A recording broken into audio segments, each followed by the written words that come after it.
Right, now I thought we would do this one. Now we do need to be a bit fussy here. We do not want to lay down and scratch this black off this blade, this coating. Is it carbide coating? I can't remember now. So I'll show you what I mean here. Let's zoom in. Now we need to be a bit more careful. We're a little bit, what's the matter with this blade, I think, is we're a little bit bulbous. We're a bit too convex, and it's a tiny little edge, especially on this side. So we need to knock it back a little bit, but without scratching this coating, which is probably why it isn't sharpened so well as I would normally like, because I've had to back off because of this coating. So let's do the hard bit first. Let's do away from us.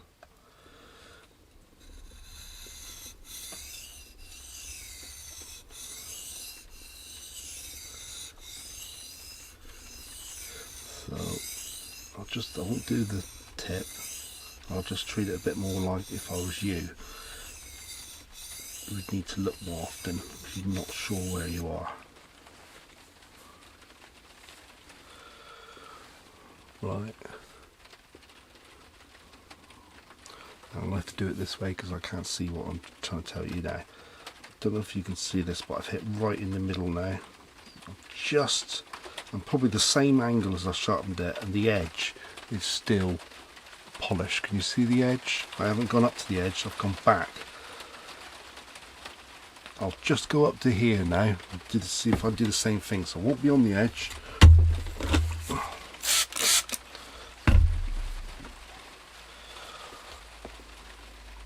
Stay away from the edge. I'm trying to extend the bevel upwards, you see, without taking off any of that coating.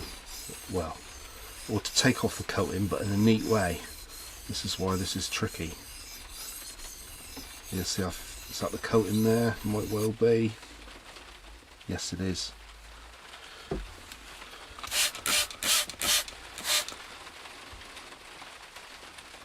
Oop, gone the wrong side of my idiot. Yeah, you see what I've done there.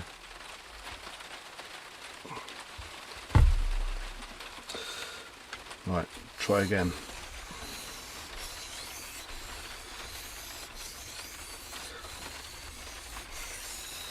Let's concentrate on this tip.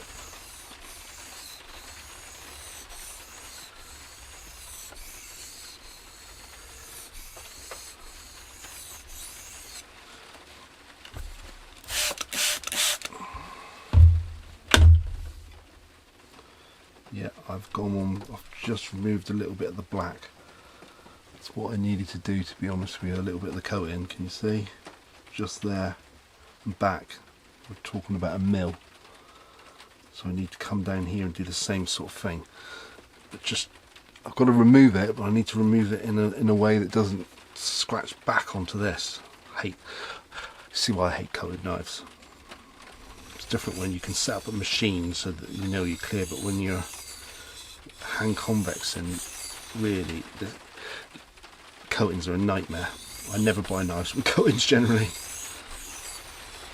for this reason.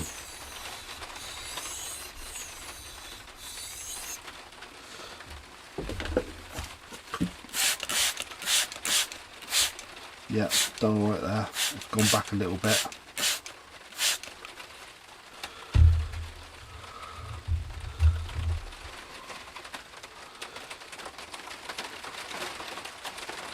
In fact, because this was very right-sided blade, I don't think it's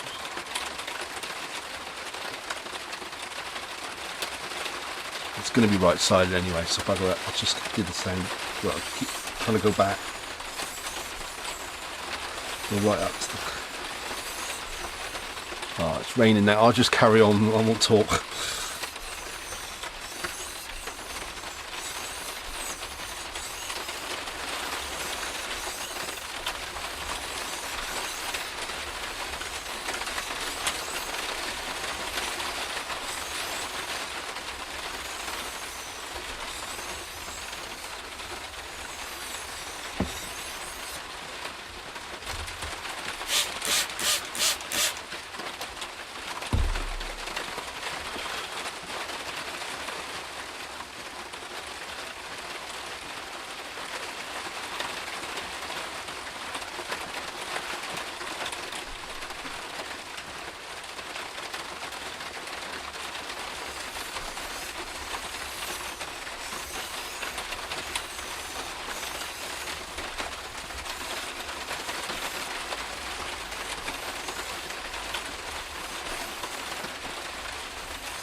Now, I'm looking at it here now, and all this is dull.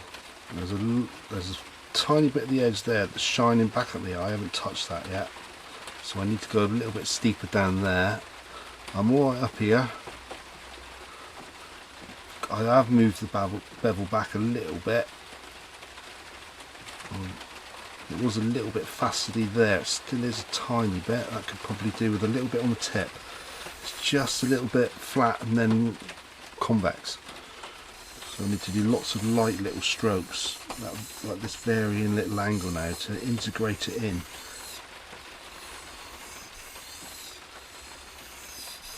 Where I'm not working, I don't want to be working around here really. I'm just doing really light, and then I'm hardening up a bit more effort in as I get to the tip, because that's where it is. It's there, it's flat there, just this little bit here, but there just needs to curve a bit more. It's a bit flat back here, so I need to lay it down,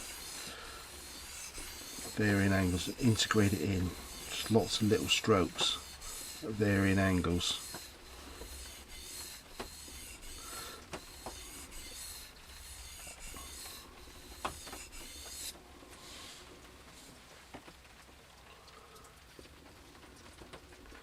Yeah, that's good. And a bit down here steeper. I haven't got my edge. So that'll do it. That'll take off. It's not, I can sort of see and feel where I am angle wise. Yeah, so I'm looking at it now, and that's all but gone. There's a smidgen there, I mean tiny. Do a little bit more.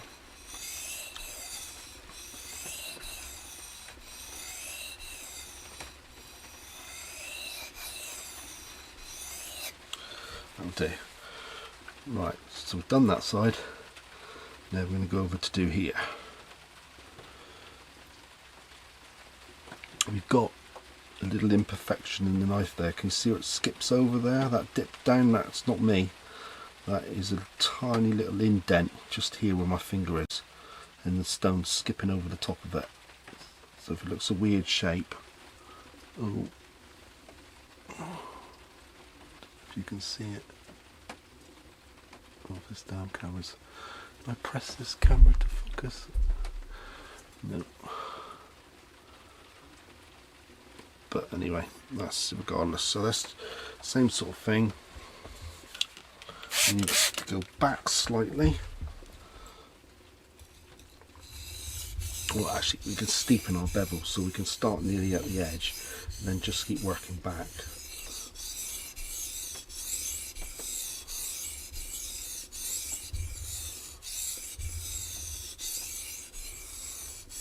Right, and they obviously are more confident this way, just to see what I'm doing. There, we've gone back a bit. Yeah, we haven't gone back any further, but we may have taken out a bit of the bulbous. We've definitely gone steeper.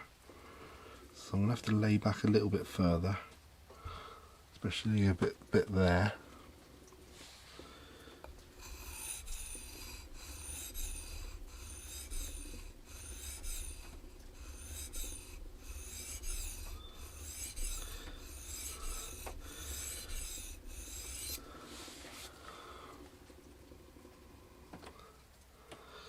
Yeah, see, I'm touch the edge there. I don't think I'm going to have to go back much further. I just think I was a little bit bulbous, and I was a little bit bulbous, a little bit too much convex near the edge, and I think that's where it was losing its sharpness. It was showing up on the Rizla paper, it just wasn't cutting the Rizla paper like it should do.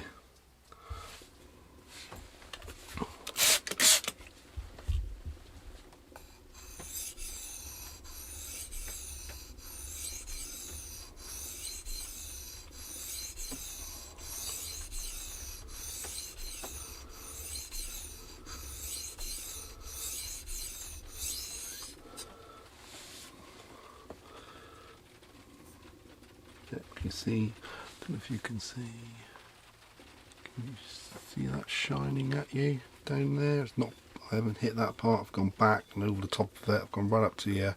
You can see I haven't gone any steeper because there's a little shiny bit back here. Well, that's polish from the previous sharpen, same as the polish there, so I haven't hit those areas, so that's one thing. And you can see I haven't done up here yet on the tip, so go a bit steeper down here to get rid of that polish.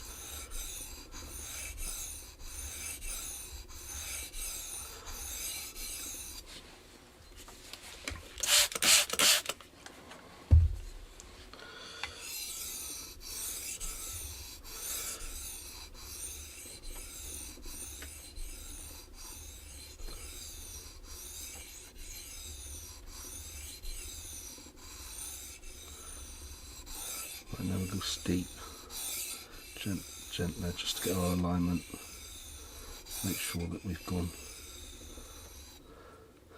give a bit of strength to the blade because we've just gone nearly flat. It feels like I've been sharpening nearly flat.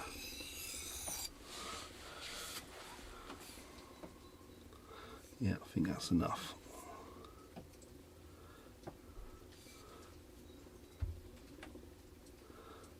I'll just do this bit of this tip up here. Right, how are we going to do this?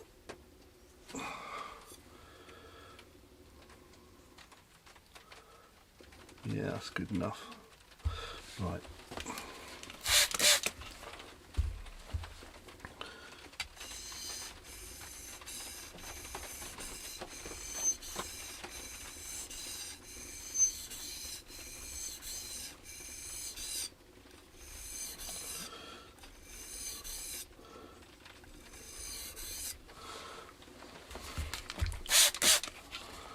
Yeah, can you see? Nearly hit everything there. A bit of polish up here. You know what? I reckon that's good enough. I reckon I've done enough there. I think with our polishing stone, that'll bend it over and give us some strength. I don't want to do any more convexing strokes towards the edge. I think that I think I've done enough. I haven't removed particularly much. I haven't removed much steel particularly, but it's just a slight steepen up. It's just a tiny bit bulbous, and I think now that's probably done enough. Soon find out. Okay, back again. So this is our polishing stone. This is an 8000 Besta stone, which, if you're interested, comes from Axminster Tools.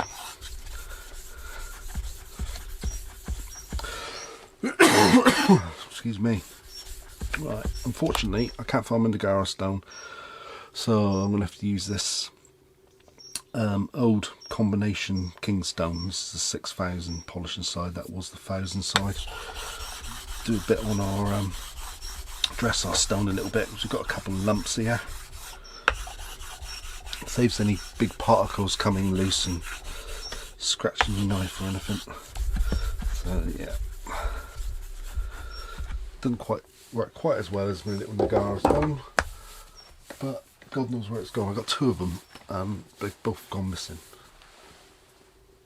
Right, so back to our SCHRADE.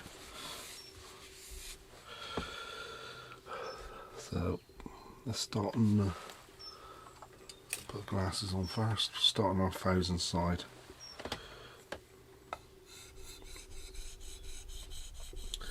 So yeah, I'm right in the middle of the bevel now. I should think I am. And I'm just doing little strokes backwards and forwards.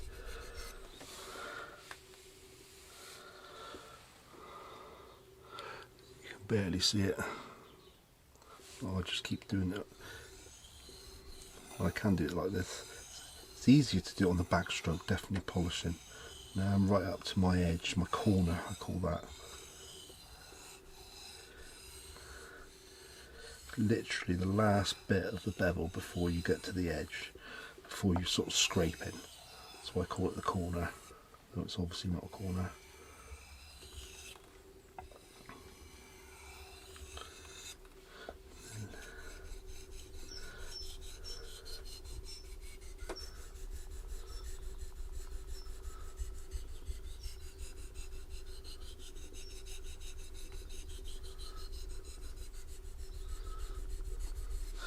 See, I'm on the side, the big, the middle of the bevel there.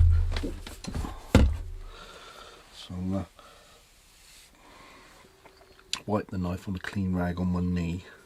There, I think you see that I'm starting to get some polish already, just slightly.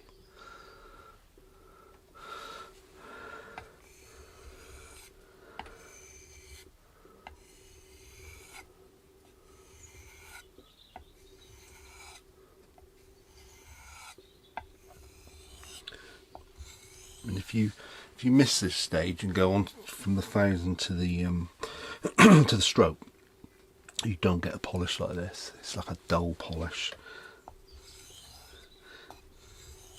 But I don't really do that much refinement of the edge. I do brush past it a bit, like I say I was on the corner there. But mostly I'm there with the 1000 stone. Really, this is just polishing the bevel and doing a tiny bit of refinement to the edge. But really, the edge really comes up on the stroke. Now I'm on the sort of corner.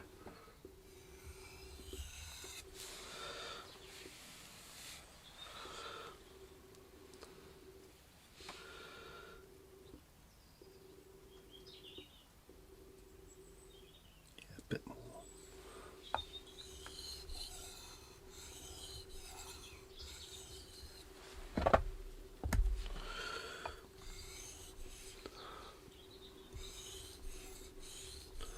Lay it low, see if we can catch that by getting onto our coating.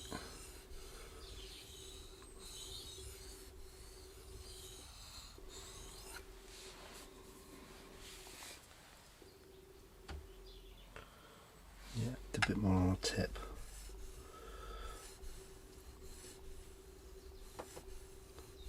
Sort of rocking. Say go forward because you'll dig in at a lower angle, and then as you come back, steepen the angle like that.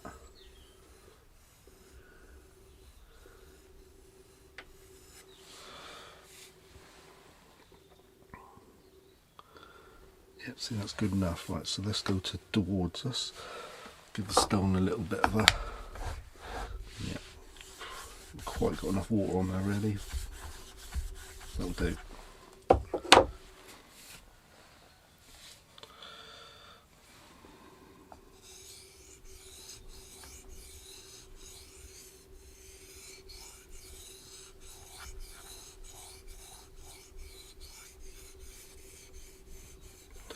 I'm slightly doing different, well, I'm doing a different technique, you know.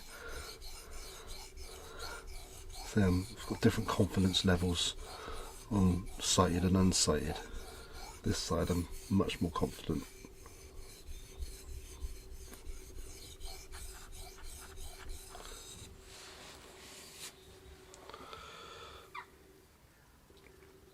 Yep, so I've hit most of the bevel apart from the tip there. I've got more to do towards the edge there. So steepen up.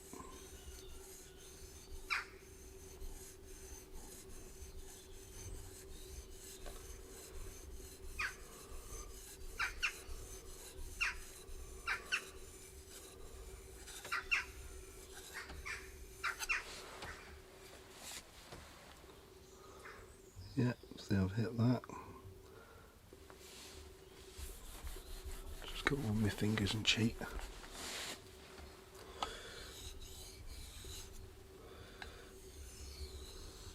So I'm going lower now, not on the bit away from the edge, so I'm pressing harder, get a nice polish.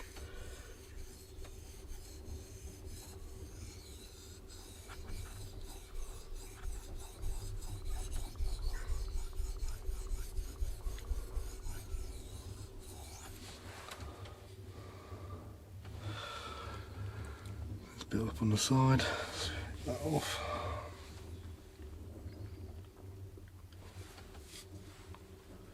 Yeah, so I'm missing a little bit down there. See, there's a bit of a scratch pattern on the edge here, so I need to go steeper along towards the edge on this part of the knife. Swap it round a bit there.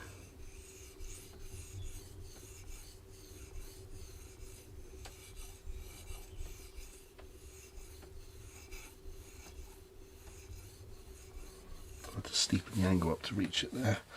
Almost feels like you're going around the edge. It's better. Smidging more.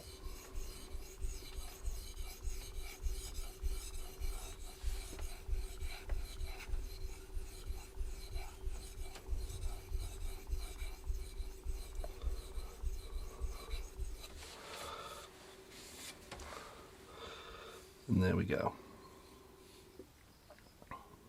That's good enough.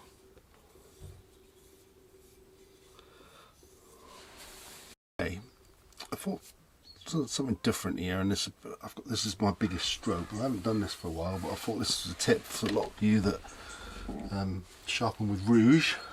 So we got a classic green rouge here. This is a little tip I picked up years ago from Virtue Vice. Rouge, you need heat. You know, it's generally used on a buffing wheel. Obviously, they spin so fast, and it builds up the heat. And if you haven't got heat, it's a bit of a flipping nuisance, really. So this is my method, because I used to use this little Trangia burners in my shed anyway to keep warm in the winter. And it's just a morale thing. When I go camping, I often just use the burner separately or in its Trangia holder, just for a bit of even though it doesn't kick out that much heat, it's a bit of a morale booster. But to put our simmering on, in fact we can test our fire lighting choil, see if we can light this. There you go. Works quite well, that, I'll say it myself. So let me demonstrate to you. So if this is a leather, isn't a leather belt, it's a synthetic belt with the coating taken off, which we'll use it this way. And it's got a layer taken off, it just takes the paste lovely. Now if I go to put this rouge on now, it doesn't particularly want to go on, and when it does go on, it goes on quite lumpy. Whereas if I heat up the strobe,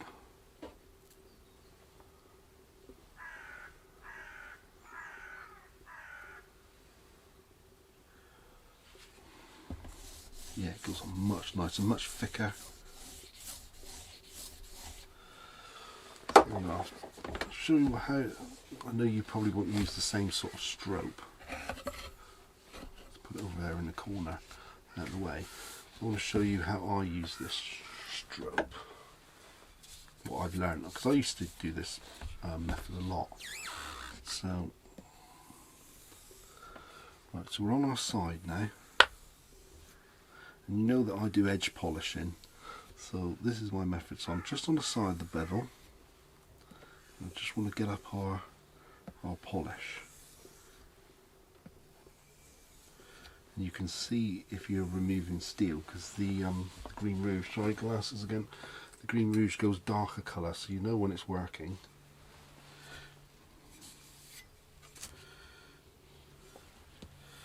So this would be my method.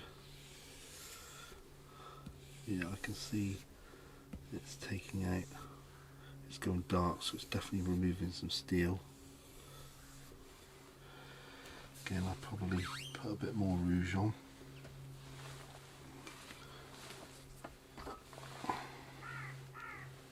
Too much in this shed, I can barely move where I am, there's too much stuff there.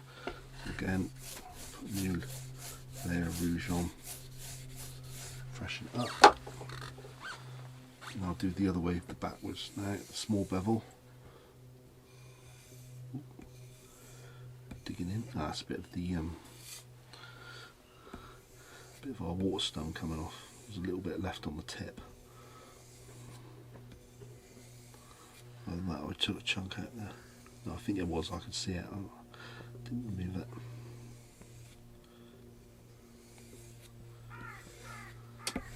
Now again, if it starts to get hard, you can just heat it up, and even that will bring the paste back to life a bit. Oh yeah, but make sure it cools, or because I've just done the same error, or else it comes off on your knife. So you have to wait for it to, it can't be too hot, like I just did. So I haven't used this method for quite a while, but I used to do it like this, but I thought it was worth showing you. If you've seen my other method, this might be a tip for any of you that do use green rouge.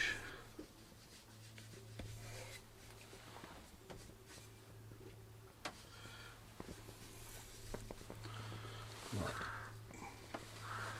Now when you want to do the edge polishing part of that, get a clean rag.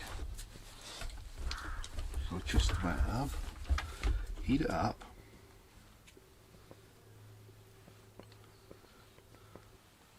take off the green rouge.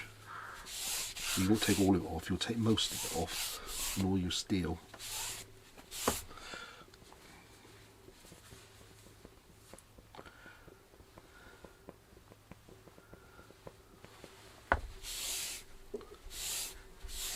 That's enough of it. I would say just keep it nice and warm. Do one more scrape. Well, I haven't got no excess to come off, it's still nice and warm. And this is when you want to do your edge polishing, when it's in this condition, it's nice and warm. You've taken off. So I still, personally, I prefer the cleaning paste because you can do that cold. But this does work. Bit of there, probably too much paste there. Yeah, heat it up again.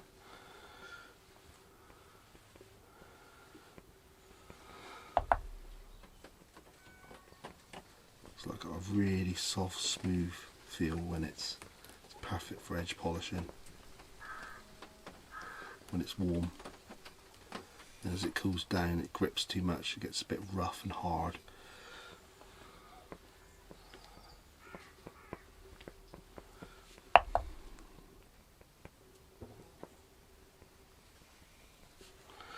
Yeah, it's much more, definitely more difficult to use than the paste, quite frankly. I think that'll probably be it for that, but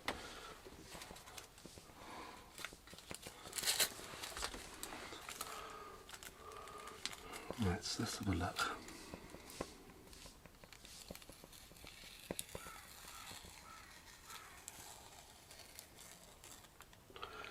That's the way it should cut.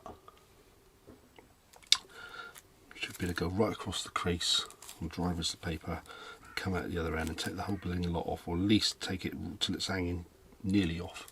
That's perfect, you cannot argue with that.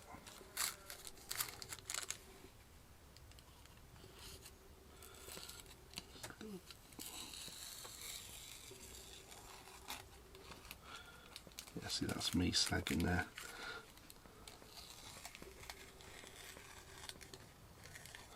It's nearly, actually I'll do this slightly thicker bit of paper here. What's the tip like? Might not be perfect. Yeah, you can't argue with that. That's the way it should be. So now we've got a knife that is sharpened to the level it should be. It's comparable to the Fracas now. Now it's had its second sharpen, it's steepened up a bit. It's made all the difference. It was just too bulbous near the edge. So anyway, there we go with that one. And I'll probably do, I might